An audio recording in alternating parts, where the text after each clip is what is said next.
RSS 100 सीटें भी नहीं ला पा रही, जो बीजेपी है 100 सीटें भी नहीं ला पा रही है। जुलाई में राष्ट्रपति का भी चुनाव होना है और राष्ट्रपति के लिए अगर इनकी उत्तर प्रदेश में सत्ता नहीं रही तो ये राष्ट्रपति भी नहीं बना पाएंगे।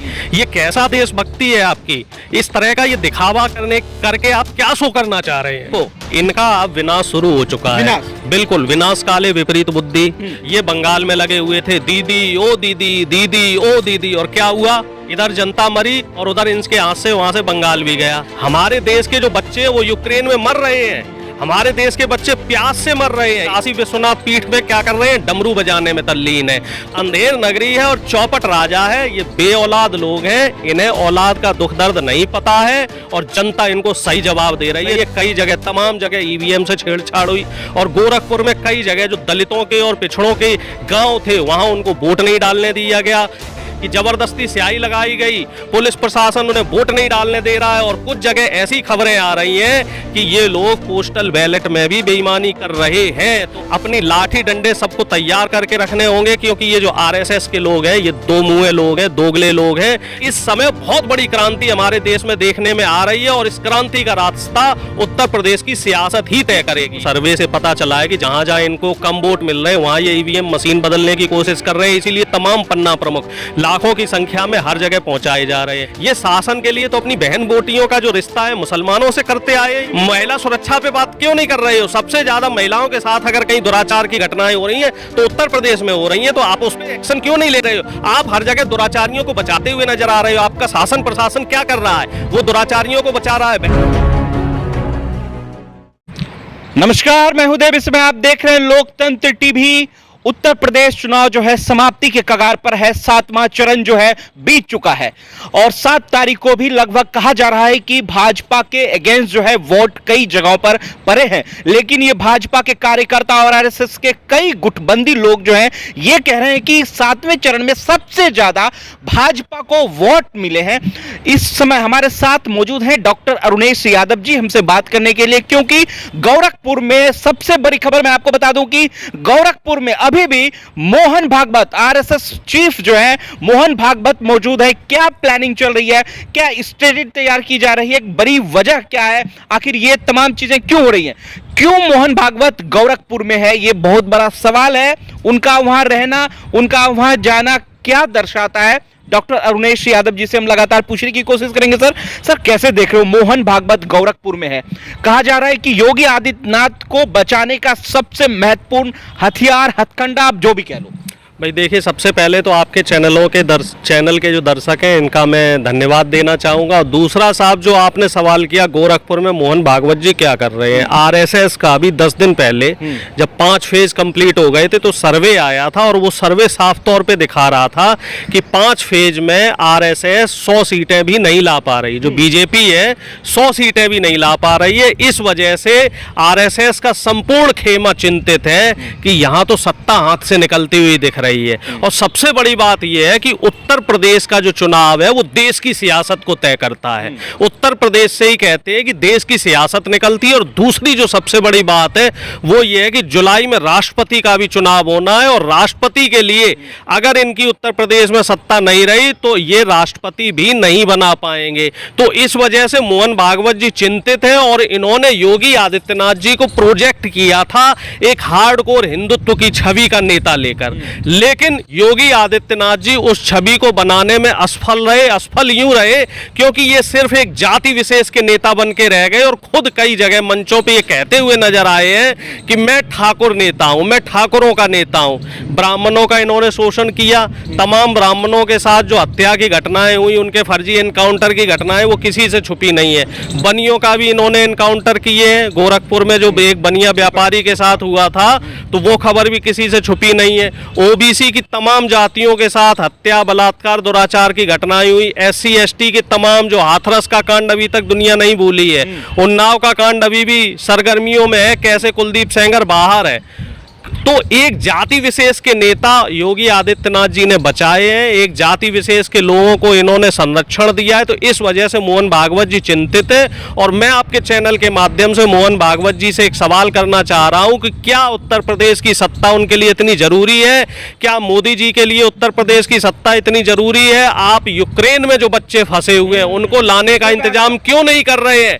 और जो बच्चे बॉर्डर पे पहुंच के दिल्ली आए हैं उन बच्चों को उनके घर ना भेजकर सबसे पहले आप जो इनकी बनारस में रैली हुई है मोदी जी की, उन बच्चों को वहां बुलाकर आप क्या नुमाइश करना चाह रहे हैं उन बच्चों की?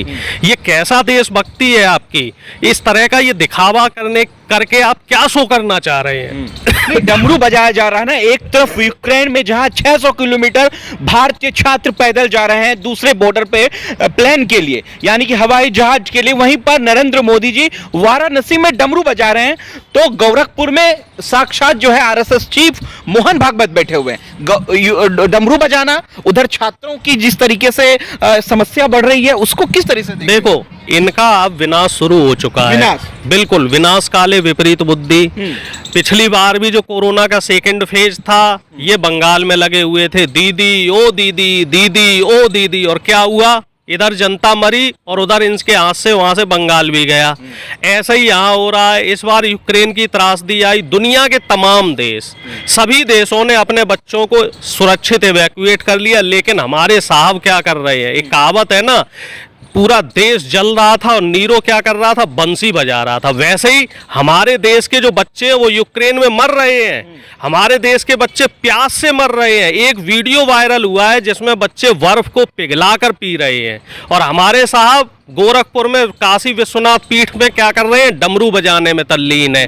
तो साहब, अंधेर नगरी है और चौपट राजा है। ये बे औलाद लोग हैं, इन्हें औलाद का दुख दर्द नहीं पता है, और जनता इनको सही जवाब दे रही है। और उस बनारस के जिले में सेंधमारी हो चुकी है। अखिलेश यादव जी से लेकर प्रियंका गांधी जी सब वहां रैली कर रहे हैं, और उनकी रैलियों में जो जनसैलाब देखने को मिल रहा है, उस जनसैलाब से ये परेशान है।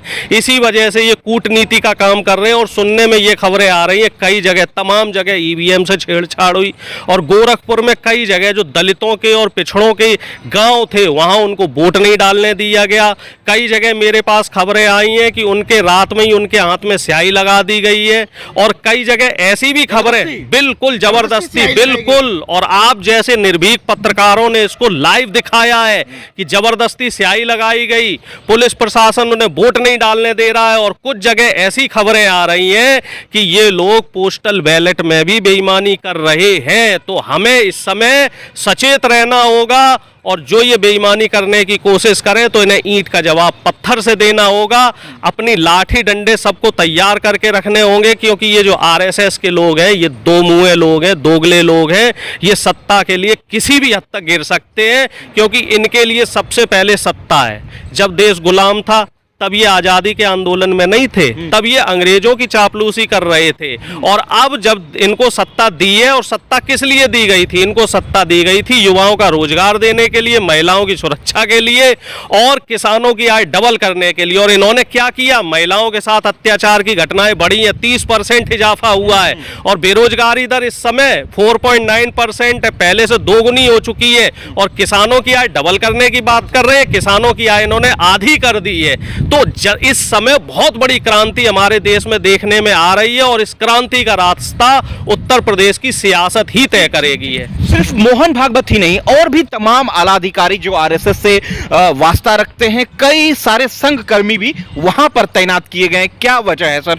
क्या वहां के वोटरों को बिल्कुल भड़काने की कोशिश की जा रही है, या बिल्कुल उनके ब्रांड को वॉश किया जा रहा है? देखिए, इसमें दो चीजें हैं। पहली चीज तो ये कि ये ईवीएम में छेड़छाड़ करेंगे। जहां जहां इनको सर्वे से पता चला है कि जहां जहां इनको कम वोट मिल रहे हैं वहां ये ईवीएम मशीन बदलने की कोशिश कर रहे हैं। इसीलिए तमाम पन्ना प्रमुख लाखों की संख्या में हर जगह पहुंचाए जा रहे हैं। और दूसरी वजह ये है कि जहां पे देखेंगे कि कमजोर तबका है, अगर कोई रुपए पैसे से मोबिलाइज होना चाह रहा है तो उसे रुपए पैसे दे के मोबिलाइज करेंगे, और अगर कोई आदमी रुपए पैसे से नहीं मान रहा है तो उसे डरा धमका के ये जो है शांत करने की कोशिश करेंगे।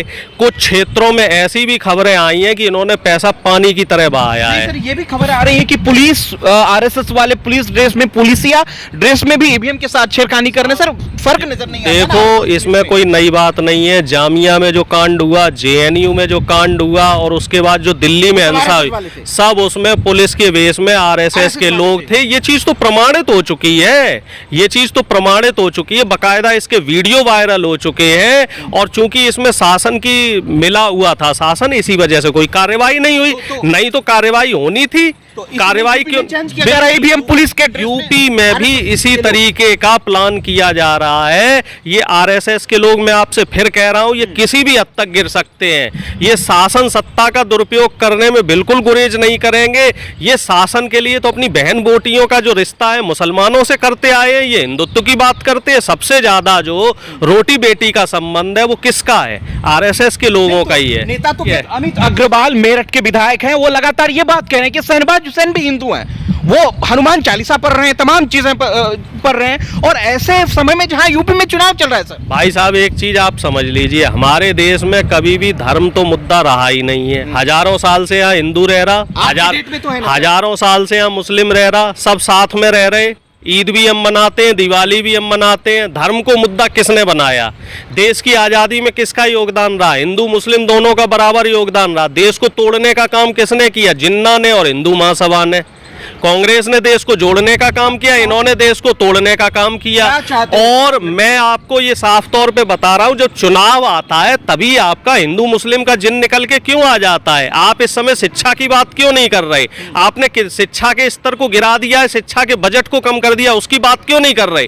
आप रोजगार की बात क्यों नहीं कर रहे हो कि युवा रोजगार बेरोजगार घूम रहा है? उत्तर प्रदेश में 60 में से 62 युवा इस समय बेरोजगार है, और सबसे ज्यादा बेरोजगारी का अगर आंकड़ा देखें तो उत्तर प्रदेश में है। उस पे आप बात क्यों नहीं कर रहे हो? महिला सुरक्षा पे बात क्यों नहीं कर रहे हो? सबसे ज्यादा महिलाओं के साथ अगर कहीं दुराचार की घटनाएं हो रही हैं तो उत्तर प्रदेश में हो रही हैं, तो आप उस पे एक्शन क्यों नहीं ले रहे हो? आप हर जगह दुराचारियों को बचाते हुए नजर आ रहे हो। आपका शासन प्रशासन क्या कर रहा है? वो दुराचारियों को बचा रहा है। बहन बेटी अगर कोई केस लिखवाने जाती है तो उसके खिलाफ हिंसा की खबरें आती है। उन्नाव का कांड देश नहीं भूला, हाथरस में आपने क्या किया, और अभी बुलंदशहर में जो लोधी समाज की बेटी है उसके साथ आपने क्या किया।